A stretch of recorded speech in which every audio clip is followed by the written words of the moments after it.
Hello and welcome back to FPLcrisp. Today we'll be looking at our game week 10 team selection lineup and transfer thoughts heading into the game week. But before then, a quick recap at how game week 9 went. We saw Haaland have an audacious game week with 3 goals and 2 assists, earning him 23 points for the game week. Questions for those who thought of captaining someone else, although we did see Martin also come out with 2 goals and an assist in the game against Nottingham Forest, and one more goal would have seen him surpass Erling Haaland if he didn't pick up a yellow card. Kieran Trippier was fortunate to be subbed off just before his team conceded one towards the end of the game against Fulham. And we also saw Harry Kane scored a goal penalty against Arsenal, and we did see Martinelli give an assist in that game also. Now moving on to our game week 10 selection. Nick Pope starts in between the sticks. He, along with Kieran Trippier, are Newcastle double up heading into the game week. Also, we see Trippier is top for crosses and corner among all defenders this season, and also we've seen a price rise for him heading to 5.5 mil and an increase in ownership to 49%. Reece James, again, with his poor start to the season, we might start considering looking for a replacement for him. Seeing the number of cheaper alternatives who has better points than him, one might wonder if it's time to move away from him this season. Also, João Cancelo plays at home against Southampton. With his poor attacking returns so far this season, again, is one which we might be looking to change in our team considering the price of the player. But however, seeing he has a lot of bonus points when he's on the pitch, and seeing that City are always top for expected clean sheets almost every game week, is one which we're considering also leaving our team.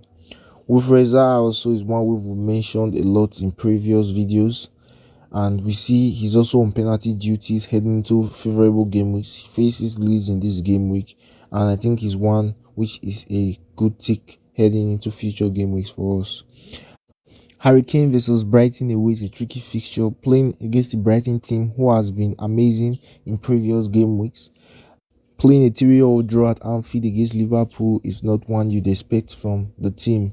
Also, we see that Brighton have conceded 7 in their last 3 games, which gives us the belief that Kane can do something in the game. With 7 goals and 56 FPL points this season, we see that Harry Kane is only second to Erling Haaland. Speaking of Erling Haaland, we see that he has scored 3 hat-tricks in his last 3 home games and is about to play the 4th against Southampton, who are 16th so far in the table this season, and it's certainly a fixture one could consider triple captaining the Norwegian. However, it's one to look at very closely, knowing fully well that the triple captain is best activated in a double game week. The rest of the team includes Martinelli and the likes of Saka, who will discuss shortly if he is to remain in the team. For now, the captain's armband rests on Harry Kane, and the vice captaincy goes to Harry Kane for this game week. There is no chance for removing the armband from Erling Haaland this game week. Moving on, now let's look at our transfer thoughts heading into the game week. As we mentioned earlier, Saka is the likely person to be leaving the team, and his possible replacements again are Rashford and Trossard and Harvey Barnes.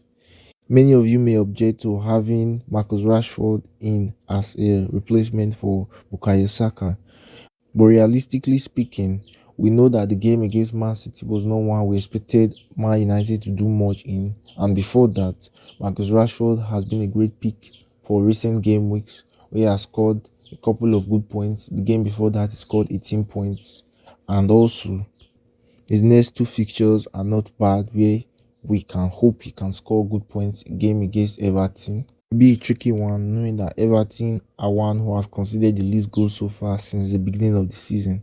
But I do believe it's a fixture where Marcus Rashford can garner a couple of points. Also, Trossard is one to consider. Trossard, looking at the fixtures, is not one where you might really want to consider him. Spurs in his next game, Brentford away also, before taking on Nottingham Forest. Now, I'm keen on that Nottingham Forest game. We know that Nottingham Forest defensively have been very poor, which is one of the main reasons I'm considering Trossard. Also, we see Harvey Barnes. Harvey Barnes and Leicester City have a couple of good fixtures heading their way. Their next game is Bournemouth away, which might be a fixture where he can gather up some returns. However, for now, I think I'm leaning more towards Trossard or Marcus Rashford. But let's see what happens before the deadline of the game week. Knowing fully well that Mitrovic is also one which we need to hear about an injury update from, if it's going to be a couple of weeks or just a few weeks. Also, if it will be possible for him to feature at the weekend. If you've enjoyed this video, do give us a like, subscribe for more content in the future from us at FPLcrisp. Goodbye for now.